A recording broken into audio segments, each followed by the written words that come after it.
Shalom sahabat Kristus yang terkasih, kembali di dalam renungan di setiap hari Kamis dengan tema perenungan pada hari ini adalah ritus dosa. Untuk kita memulai perenungan kita, mari kita bersama membuka Alkitab kita. Kita membaca firman Tuhan yang tertulis di dalam surat Kolose pasal yang ketiga, ayat yang kelima hingga yang ke-8. Yang demikian firman-Nya. Karena itu matikanlah dalam dirimu segala sesuatu yang duniawi, yaitu percabulan, kenajisan, hawa nafsu, nafsu jahat, dan juga keserakahan, yang sama dengan penyembahan berhala. Semuanya itu mendatangkan murka Allah atas orang-orang durhaka. Dahulu kamu juga melakukan hal-hal itu ketika kamu hidup di dalamnya.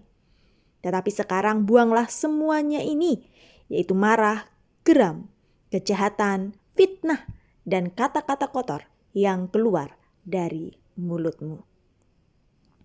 Sahabat Kristus, setiap orang pasti punya ritusnya masing-masing, yakni kegiatan yang berulang-ulang, yang membuat merasa nyaman. Coba kita ingat masa kanak-kanak kita.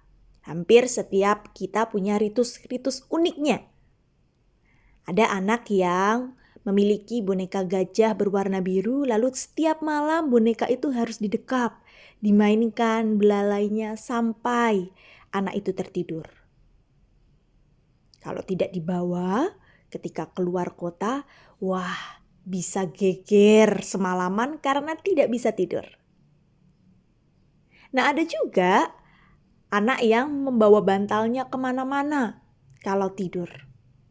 Walau tidur di hotel bintang 5 atau di tempat yang nyaman sekalipun, anak itu tidak bisa tidur kalau tidak memakai bantalnya sendiri. Nah, itulah yang dinamakan ritus. Sesuatu tindakan yang berulang-ulang yang menimbulkan rasa nyaman. Nah, kalau begitu, apakah dosa dapat menjadi sebuah ritus? Tentu. Suatu tindakan yang awalnya takut untuk dijalankan, namun ternyata setelah berulang-ulang dikerjakan, malah menjadi takut untuk ditinggalkan. Ketagihan akan dosa bukan hanya akan mempersering pengulangannya, tetapi juga memperbesar dosisnya dan cakupan kerusakannya. Dosa juga akan menggandeng geret orang-orang lain untuk melakukan dosa berjemaah. Nah, jika sampai ke level ini, maka mereka akan mati-matian mempertahankan dosa dan jalan kebenaran pun akan dihujat. Itu terjadi karena kenikmatan ritus dosa telah membawa mereka pada ilusi kebenaran. Pikiran yang gelap jauh dari hidup persekutuan dengan Allah. Hati menjadi degil, nurani menjadi tumpul, alih-alih bertobat dan kembali dari jalan yang jahat, kita malah menyerahkan diri kepada hawa nafsu dan mengerjakan dengan serakah segala macam kecemaran.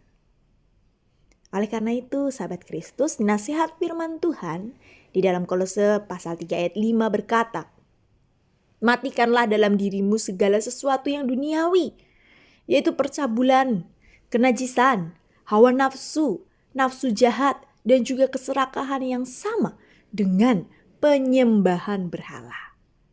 Jika kita tidak memotong lingkaran ritus dosa, maka firman Tuhan berkata hukuman telah lama tersedia dan kebinasaan tidak akan tertunda. Sebab jika Allah tidak menyayangkan malaikat-malaikat yang berbuat dosa tetapi melemparkannya ke dalam neraka, maka Allah juga akan menghukum manusia yang menjalankan ritus dosa sesuai dengan perbuatan mereka.